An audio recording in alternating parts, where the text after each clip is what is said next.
Eto guys, yung mga sun shield or sunscreen na sure ako na FDA approved. This one is from Rick Skin. SPF 50 PA+++. Ayan, broad spectrum. Super duper ganda ng packaging. And kung gusto mo ng maliit na size nito, meron din tayo nitong sun shield na 20 ml. So itong dalawa na to guys ay same lang ang laman. This one is also from Rick Skin. Invisible sun shield. Para ka lang naglagay ng tubig sa mukha, pero wala siyang lagkit effect.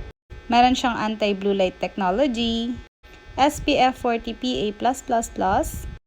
It also provides UVA and UVB defense. Pwede rin itong gamitin as primer kapag mag-makeup ka. And the other one is Shade Stone Up UV Block Day Cream. And ganito naman yung itsura niya kapag tinanggal mo na siya sa box. This one is broad spectrum SPF 50 PA++ with micro-encapsulated vitamin C and E and antioxidants. This one is tinted and meron siyang sheer effect. Available to sa ating shop and click nyo lang yung yellow basket to order.